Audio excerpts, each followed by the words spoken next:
Good morning. Today is November 24th. It's a Tuesday, and we're just going to do a garden check-in. This morning I went to the Daily Squeeze and picked up compost. And we have a beautiful mix here, and looks like David cleared out this whole section over here and is moving over here. And then he sifts it, and then we've been using the heck out of it. So really excited about that. You can see a tomato plant in the background there coming up, and it's always kind of cool in compost to see the little things that might show up, like this little guy right here, some sort of melon. Just doing a pan of the garden. It's come a long way since the 2 hurricanes and just really our COVID. Been a weird year, right? But just a little overview here. And then here I am, hello. And then I'll show you a few things in here. So it's not looking too shabby. Ready to really start sharing some more food. So right here we have these gorgeous spinaches. We have longevity, and Okinawan is in the purple, and it's just flourishing. That's a Romanesco from last year. And we have our milkweed garden over here. We try to keep it over there, but if you know milkweed, it travels. Miss Chris has been out here and has been bagging up a lot of the pods, which is helpful because then she'll take a lot of the seeds. Lots of caterpillars, lots of butterflies hanging out. I've been trying to get the dill going and haven't been able to do that, so I'm always happy to see it when it pops up as a volunteer, like right here. I'm not sure if my seeds are old or what, but I know this is from last year. We have a lot of kales going. Some of these plants came from our lovely volunteer David Reeves, and some we started. I personally love this scarlet kale, and we started those from seed several months ago. Chard is looking a little bit puny. Love snapdragons. I actually bought some flowers this year. There's some Thai basil, and then this is a basil that I've never had before. It's a lemon basil, and it came from Sylvia, so thanks Sylvia. So this chard is doing okay, and that's just puny, but we'll add some more. We have collards here that David gave us, and then we have these great sinks that were donated by a lovely lady, and I can't remember her name, but she was in charge of the masks of Pensacola. So we have urinals and sinks that Trinitas kind of set up, and I've planted in here kohlrabi, fennel, and radicchio. So we can see a little bit of this kohlrabi starting to come up. We'll see how that does. 4 o'clock's coming up. I don't leave a lot of them, but I leave some. Believe it or not, these collards are actually from last year. And we have a bunch of really pretty radishes that are ready to harvest from last year, and mustards from last year. Somebody dropped like a clutch of carrot right there. And we have peas coming up down here. So we lost a lot of our trellising, so our peas are usually in full form by now, but we got this put up last week. Again, these are collards from last year and a different variety of basil. We have beets coming in and a variety of mustards and kales. This Mizuna green, Mizuna red mustard. Again, milkweed everywhere, and you can see these little bags that Krista White has been putting around to trap those pods. I have some multiplying onions here that I got from the Pensacola Organic Gardeners as a trade years ago. We have lots of little plots of lettuce coming in, different varieties, and then of course our dino kale. This is a broccoli rabe of some sorts, so we'll be looking forward to that. And look at this giant, beautiful white radish. It's just gorgeous. In here we have put a bunch of broccoli, and probably won't use this trellising. And we have tomatoes coming up from last year. I still absolutely love this butterfly pea, and I'm just kind of stashing them to make some blue things, especially with my students. More of this tomato, probably the Everglades currant. I am most enamored with this Meleton. I tried to grow it, the Louisiana version. It totally got snagged. It was over there, as I was instructed to do way back in March, I think. Totally got snagged by some rats. I had gotten these from Pensacola Organic member Diana, but they had come from the store, so they probably came from Mexico. And so they didn't do anything from March to, I mean, they grew and grew, but I got no flowers or fruit. We were getting ready to pull it out a week and a half ago, and then noticed that we have all these little flowers. Not only do we have flowers, but we also have a lot of little fruits. So you really have to hunt them. They were on trellises, but our trellis seemed blew down and just hadn't had time to get it back up. But we do have, there's a pretty little melatonin in there, and they should be ready soon. Not at Thanksgiving time like my family used to have them, but this is my first year to actually get some, so I'm very excited and pleased with the fact that the weather is just so incredibly warm right now for November 24th. Nothing really seems to affect the milkweed. We have more here, or the bitter melon. It's come back nicely, and I've seen a few fruits here and there. So the storm didn't take that out. We have more peas down here, and we're succession planting turnips. So we had this row from probably 3 or 4 weeks ago, and then the next row and the next row. That row was planted 2 weeks ago, so they're just coming. And of course, lettuces coming up. And this blood sorrel lasted from last year, and some of these are just radishes or things that were left over. So this was planted around Halloween, and this is pak choy here that we're getting ready to pull up any day now. And look at those little lanterns coming in.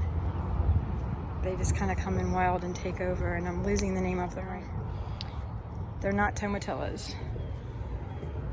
And this is a bit of a wreck, but we have poi taro that you can make poi with, and then a mix of ginger and turmeric over there. And this is that awapui ginger that doesn't really, it's not really edible. More turmeric over here. This garden could really be cleared out. We got a leftover, we have a leftover leek from last year. More milkweed. We still have okra around, and that's really cool for late November. Our rosemary is beautiful. Radishes that need to come out. We have been planting a ton of onions. So we still have some onions to get in the ground, but just bed after bed. We have 2 beds way over there with onions. And then some cabbage, cone head cabbage. Never grown that, so we'll see how that does. We always have these great radishes that come in that are great for salads, and the flowers are, and then these little pods are edible. So all like a little snap of radish flavor. More radishes over here, and okra. That is just really hard. I'll cut that back because it looks like it's going to stay. Over there we have the East Hill Edible Gardening Garden, and they have done some work in here, but then we had planted a bunch of turmeric from last year, so we'll be getting that up soon. But I'm just waiting for all of the leaves on it to go brown, like the ones in the back are rather brown. We have nasturtiums that are coming in. Hard to tell if we actually planted these or if they came in from last year, but we have planted some nasturtiums. I am super impressed with these sunflowers, and so wish that I would have planted more. The students from Dixon planted them probably a month and a half ago, and they're just going to be gorgeous if we can hold off with this weather. And there's Paul over there. Paul planted some lettuce this morning and succession planting bok choy, and more lettuce. I'm sorry, more radishes and carrots coming in. And then all of this is arugula, artichoke, and it's cauliflower. That came from David. So we still have a lot of seedlings. This is where all the other onions were planted, and those are multiplying from last year. And I think these are cabbages or cauliflower, not sure, one of the brassicas. And then you can tell that, you know, it says on the little companion planting list, onions don't really get along with sage, and the sage is just kind of going away, parts of it that are close to the onions. So that's a really interesting and neat kind of thing to see it firsthand. And then we still have a lot of seedlings that we're getting in the ground. We put Brussels sprouts in last week, and these have been sitting for a while. They're ready to go. And we have this bed over here that's ready, but look how much this merleton has taken over. We have grapes over here, No grapes right now. I see a little wren in there. And then we have the beautiful roselle, but you can see this melatonin is really taking it over. Lemongrass back there. And lots of 4 o'clock flowers throughout the garden. I've been working really hard with the cucuzza and hand pollinating a lot of them. So I hand pollinated a few of those females in there this morning, hoping that they will take. That's a really pretty one with the flower on the end. And we have all of our asparagus over here that are just doing fine. And hopefully this little cucuzza will go, probably one that I hand pollinated. And then if you look through here, it's kind of cool because we have lots of these mustards that came back from last year, and these Mizuna red mustards, and a tomato plant, and of course all these little sweet potato spaces coming up. We do really have a lot to share. The dinosaur is from last year, and of course we have tons of radishes and radish flowers that have been coming up there for years. We have satsumas. And we have that sand pear over there. And then we also have the apples are coming in. These have some sort of fungus, I don't know what, but they actually still taste rather good even with that fungus, whatever it is. And we have these little apples coming in. So all is well in the garden. Hope you have a lovely Thanksgiving. Thanks for watching, and come see us. Interesting, because I had asked someone to plant peas, but they accidentally planted blue leg pole beans, and we have some flowers. It kind of suited the weather, I guess.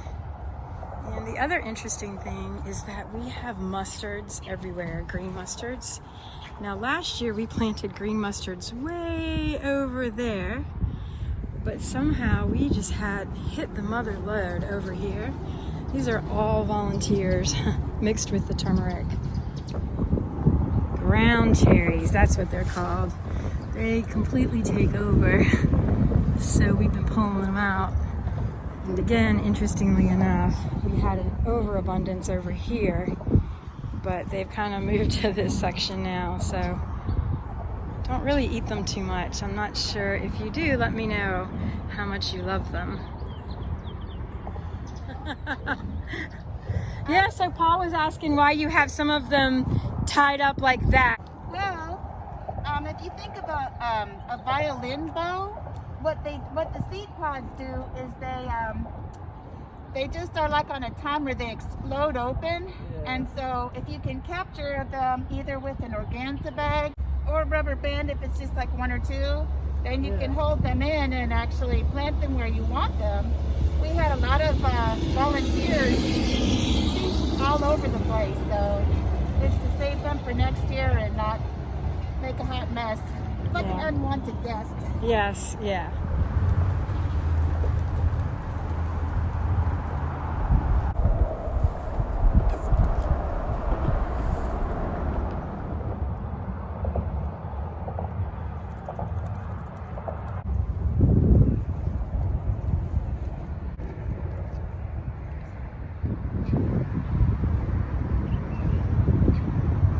So I often start my morning here at the Daily Squeeze and end it here by dropping off the containers. And if I'm lucky, I get to see these lovelies in here. And bring them snacks.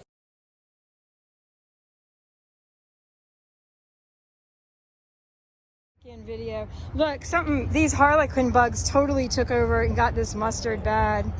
But it's kind of nice to have, this is a harlequin bug, I'm pretty sure. It's kind of nice to have them in one area and let them just feed. That way they don't, they can have it. But I'm also going around squishing them too. And look at that nasturtium trying to pop out. Yeah. Yeah, it's kind of cool.